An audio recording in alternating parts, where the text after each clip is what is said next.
So you're considering moving to DC and you want to know what it's like to really live here. You want to know why you may not want to move here. Well, today we're going to cover just that. Hey guys, James Reed with TTR Sotheby's International Realty here, covering DC, Northern Virginia, and the Maryland suburbs. Having lived in this area for over 25 years, this is my list of 7 reasons why you may not want to move to DC, and we're going to get started right now. Okay, as I mentioned, this is 7 reasons why you would not want to move to DC. This is not going to be a sunshine and rainbows list. This is not going to be reasons why you would love living in DC. If you're looking for that, I have another video that covers that. But honestly, if you can get through these reasons and still want to live in DC, you're going to be good to go. Okay, the first reason why you would not want to move to DC is traffic. Traffic here is consistently ranked as one of the worst in the United States, and for good reason, right? You're competing with buses, you're competing with tourists, you're competing with motorcades. There's always something that's under construction here. There's always some government dignitary or something coming through, cutting off traffic and closing lanes down. There's always events going on. There's just so many things going on that are inhibiting vehicle traffic on the road. And when you're actually on the road, there are more cars than the roads were designed for. And you've got these funny traffic circles, which I know by now, but most people don't. And you think you're in the right lane to go through, but you're not, and you have to exit. And then all of a sudden, okay, you're not where you want to be. And then that adds minutes on minutes on minutes. Rush hour here is pretty awful, even though a lot less people are coming into downtown every day. Only about 40% of office workers are coming to town any given day of the week. But rush hour from 3 o'clock on is still a slog. You know, it just kind of is what it is with traffic here. So if you can use public transportation, if you can walk, use that. If you can use a bike or e-scooter, that in some ways would be faster than driving. But know that if you're driving in this area, traffic just sucks. Hey, if you're finding any value in this information whatsoever, do me a big favor, hit the like button. That helps YouTube push this video out to more people just like you. Okay, going to our second reason why you might not want to move to DC, and it is the parking and the cameras. Parking is very annoying here. In the residential areas, we have residential parking permits, which permits you to park there. But if you don't have one, you're limited to 2 hours. So if you're visiting someone in certain hours of the day, it's 2 hours only. And in downtown and other areas where there are meters, it can be very confusing. You could have 3 or 4 different instructions on it. If you don't read it correctly, you park 30 minutes wrong way. Sometimes you can't park there for an hour in the middle of the day, and you'll get a ticket. My first year working downtown, I had about $1,100 or $1,200 in parking tickets. I eventually got a boot and had to pay it, but they are very organized here. It was often minutes of me paying that bill. Now, for the cameras, they are putting in an additional or over 300 more cameras in DC. It's a variety of speed cameras, stop sign cameras, red light cameras. And I view this personally as a money grab because the money is not exclusively going to safer streets or road construction. It's going towards the general fund. And if you see on camera here, this may or may not be my car going through a California roll and a stop sign, but this is what a $100 stop sign camera looks like. And this is the most ticketed intersection for stop signs in DC. So if you need help contesting that, let me know. But when it comes to parking and cameras, they are vicious here and they are going to get you.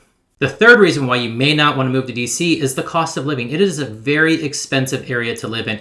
On average, it's about 50% more expensive than the national average for just regular goods and services. It costs you even more at restaurants here. The regular sales tax is 6%, but if you go to a restaurant, you're paying 10% tax on that and more if you buy alcohol. Now, housing is still very expensive here, way more than the national average. The median price for a single family home in the last 12 months is right under $1.2 million. For a townhouse, you're looking at $809,000, and for a condo, you're looking around $465,000 for the median price in the last year. So it is very expensive to live here. That's not going to change anytime soon. We have a very strong job market, which holds up the real estate market here very well. So I do not see housing coming down significantly here anytime soon, and the cost of living is definitely not coming down. So cost of living, housing, very expensive in DC. Okay, the fourth reason why you may not want to move to DC is the educational system here. And I'm not trying to poo-poo on the quality of education here. DC has been coming up significantly in the past few years. It's currently ranked 30th in the nation, where Virginia and Maryland are ranked 4th and 5th respectively. So it's behind them, but it's coming up pretty strong in the past few years. This is more about the organization of the educational system. There's a mix of public schools, charter schools, which are also public, and then of course you have private schools. But we're going to focus on the public and the charter here. So you will have homebound schools where you're automatically guaranteed access to, But if you don't want to go to those schools, you have a lottery system essentially and a seeding system for a bunch of other schools you can go to. And it's very confusing as to the priority, the access, the availability for your student to get into those schools, as well as if you have siblings, for their ability to get into those schools and programs as well. It's a source of a lot of headache for parents. It's not completely clear as to how everything works, how you're going to gain entry to that, if you can, the wait list. It's not nearly as straightforward as, say, in Montgomery County, Maryland, where you have this school or this program, or in Virginia, where it's organized by counties or cities, and you've got this school or this program. It's very muddled compared to those, so it's a source of a lot of frustration for many parents in DC. Okay, the fifth reason why you may not want to move to DC is the high taxes and no representation. DC, if it were a state, it would rank number 48 in terms of tax favorability. It has one of the highest marginal personal income tax rates, some of the highest property taxes in the country, as well as some of the highest property values. In terms of representation, you do have a delegate to Congress, but not an official House member, not an official senator, and you can participate in federal elections, but you're not really electing anyone who's going to represent DC.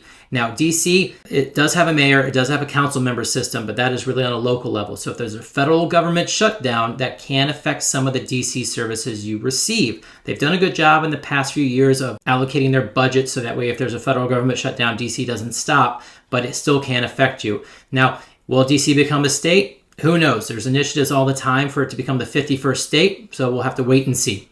The sixth reason why you may not want to move to DC, and this is a love-hate, is tourists. We absolutely need them for the local economy. They support a lot of things. However, they are just sometimes very annoying. When you have Cherry Blossom Festival, they manage to show up in just droves of buses that seem to never end. Federal holidays, they manage to pack every single museum, which is great. Don't get me wrong, it's great for the local economy, but man, it is frustrating getting around sometimes. And they manage, I don't know why, but to drive everywhere, and they don't know where they're going because traffic, as we talked about earlier, is very confusing here. So if you are a tourist and you're coming to town, use public transportation, use an Uber, don't drive. They're love-hate. If you live here, you'll learn to move around them, especially if you want to go to a museum or something like that. Like I take my kids during the week, not in the summer, or other times just when I know there's not going to be flocks of tourists. So love-hate, tourists are essential, but it's nice when they're not around.